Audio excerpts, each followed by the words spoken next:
Bonjour à tous les amis, c'est Jordan et aujourd'hui je suis avec Margot, journaliste à beIN Sport. On va en savoir un petit peu plus sur son parcours et également voir un peu ce qu'elle vaut au foot. Facile. Je pense que je vais pas voir le jour, mais bon. Premier challenge, crossbar. Le premier qui touche la transversale a gagné. Facile. Vas-y. Non mais c'est pas possible.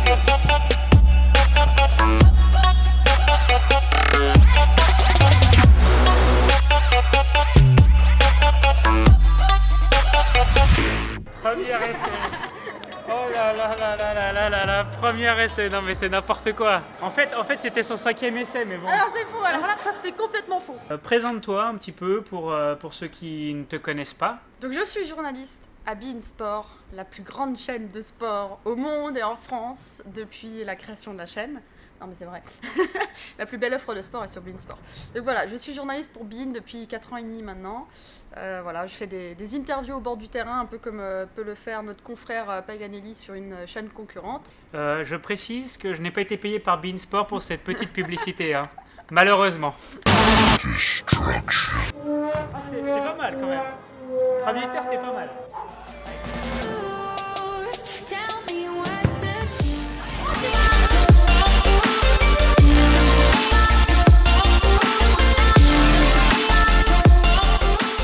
Raconte-nous un petit peu ton parcours, comment tu en es arrivé là, qu'est-ce que tu as fait pour atterrir à beIN Sport. J'ai fait beaucoup de stages dans ma vie qui m'ont permis de rencontrer beaucoup de monde. Parce que c'est en rencontrant du monde, en se faisant un réseau qu'on arrive à entrer dans des rédactions. Donc voilà, du coup, ce qui s'est passé, c'est que j'ai fait une école de journalisme à Lyon, l'ISCPA.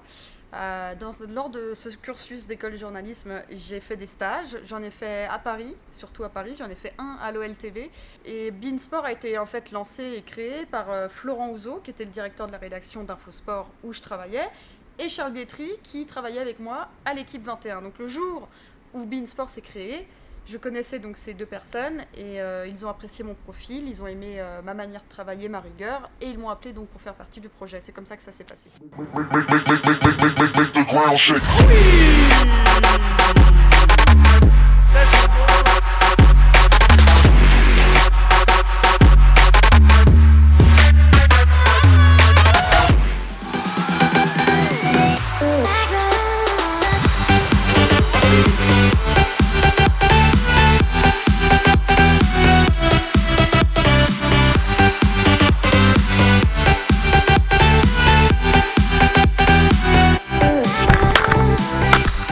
La journée type de Margot Dumont, qu'est-ce que c'est? Parce que bon, quand tu es en bord de terrain, on sait très bien que tu es au stade à interviewer les joueurs, mais sinon, tu fais pas que ça, je suppose. Une journée de travail, une journée de reportage. Alors, parce que le problème, c'est que moi, ma semaine, en fait, il y a 5 jours de travail, comme tout le monde.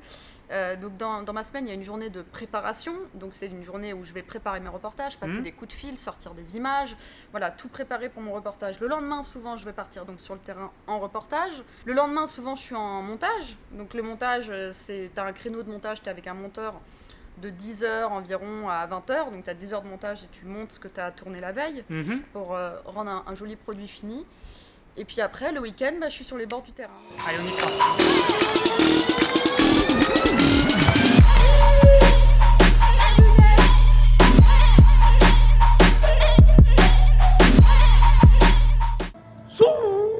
Lunettes par Margot Dumont.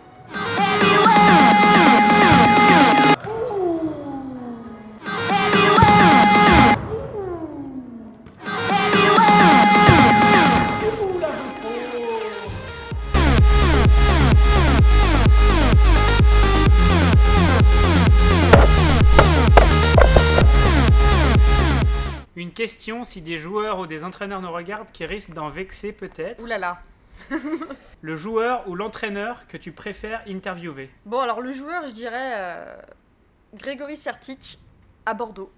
Parce qu'il est très drôle, il a beaucoup d'humour et c'est très difficile de répondre sans rigoler ou sans se mettre à avoir le sourire en tout cas. Et c'est quelqu'un que j'apprécie beaucoup et qui apporte beaucoup de sourire à l'antenne et dans les interviews et qui est très agréable à à interviewer, donc je dirais Greg Sertic. Après, au niveau des entraîneurs, il y en a beaucoup. Alors c'est vrai que moi, j'interviewe surtout et beaucoup l'entraîneur de Saint-Etienne, Christophe Galtier, donc je l'aime bien. Il a beaucoup d'humour, il a une très bonne répartie et il adore chambrer. Et moi, j'aime bien aussi chambrer, mais j'ai pas beaucoup de répartie. Mais il me fait travailler ma répartie et du coup, j'aime beaucoup et ça m'amuse bien.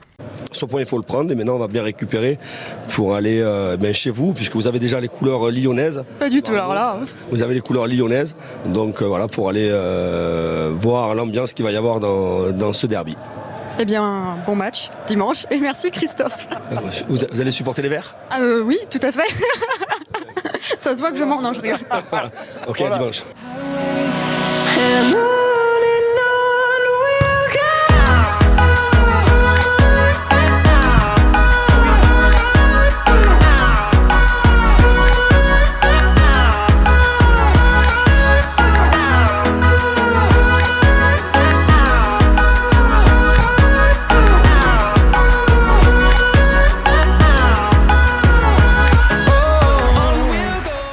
Ton meilleur souvenir depuis, on va dire, ton meilleur souvenir depuis que tu es journaliste bord de terrain Pour moi, le meilleur souvenir, c'est l'Euro, quoi, clairement. C'est exceptionnel ce que j'ai vécu pendant l'Euro.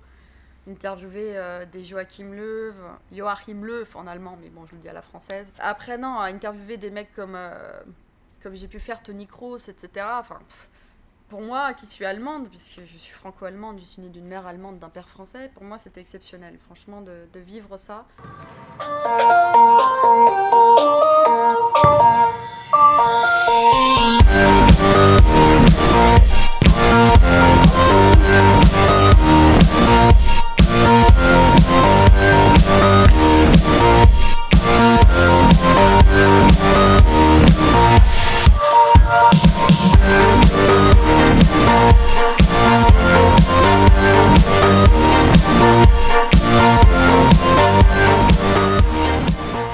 Question, est-ce qu'il y a des joueurs du coup avec qui maintenant tu es devenu ami à force de les interviewer ou ils mettent quand même une certaine barrière avec les journalistes ?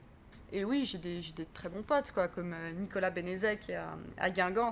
Un très bon tweetos d'ailleurs. Ah, c'est la famille Nico, quoi. C'est un super bon pote à moi.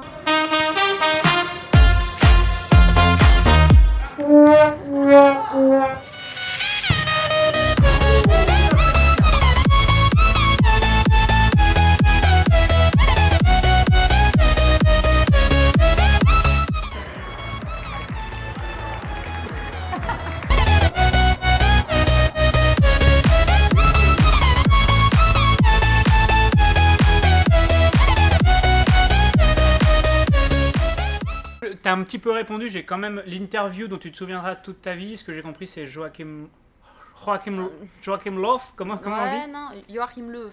Difficile, hein, là comme ça. Il y en a pas qui te. Si, il y en a une qui me revient là. Ah. Celle avec Viorel Moldovan. Oula. À Auxerre, qui lui a valu le poste le lendemain. Ah oui, je me souviens de celle-là. Ça, c'était mythique parce que je lui tends le micro. Je pose ma question, est-ce que vous vous sentez menacé ? Ça fait tant de défaites, série noire, les joueurs sont plus en confiance. Est-ce que vous vous sentez menacé à l'heure actuelle ? Et là, il me fait une réponse un peu normale au début. Et d'un coup, je sais pas ce qui se passe, il me fait il répond, il cherche complètement sa direction, certains joueurs, la façon de fonctionner du club. Et moi, je suis là et j'hallucine. Et c'est vrai que je m'en souviendrai toute ma vie de cette interview parce que le lendemain, il a été limogé. Et ça fait un gros papier dans l'équipe, etc. Et puis j'ai reçu plein de textos. Bravo, t'as viré le coach d'Auxerre, machin. Et maintenant, des fois, quand je vais sur les terrains et que j'interviewe des entraîneurs ou des présidents, ils me disent oulala, demain je vais être viré à cause de vous, machin. L'une des dernières questions, donc on va mettre un petit peu à profit ton expérience. Est-ce que tu as des conseils pour les personnes, que ce soit des jeunes ou des moins jeunes, qui souhaitent se lancer dans le journalisme sportif ? Oui, donc j'ai un conseil, c'est la patience déjà, c'est la persévérance. C'est-à-dire que quand on arrive comme ça, quand on fait une école ou quand on a envie de se lancer dans le journalisme, pas se dire tout de suite, je vais rentrer tout de suite à Bein, à TF1, à Canal, je sais pas. Mais passer peut-être par des étapes intermédiaires, donc par des médias locaux. C'est ce que j'ai fait moi. Je suis passée par Lyon Capital à Lyon, au LTV. Et puis le travail paye. Donc même si ce sont des petites choses, à force, comme ça, et bah, ça paye. Et normalement, tu dois pouvoir réussir si tu as envie. Donc quand on veut, on peut. C'est un peu ma devise. Bon, et bien voilà les amis, merci à tous d'avoir regardé cette vidéo. N'hésitez pas à lâcher le petit pouce bleu si vous l'avez aimé. Merci à toi Margot pour ton temps, d'avoir accepté de venir un petit peu rigoler et partager un petit peu ton expérience avec moi. Je remercie aussi l'Urban Soccer de Lyon-Paris de nous avoir prêté le terrain et puis leurs locaux, c'est très très sympa. Je mets leur lien dans la description. Je vous dis à très bientôt pour de nouvelles aventures. À bientôt sur Bein. Je vous dis à très très bientôt et surtout, profitez de la vie les amis. Ciao ciao.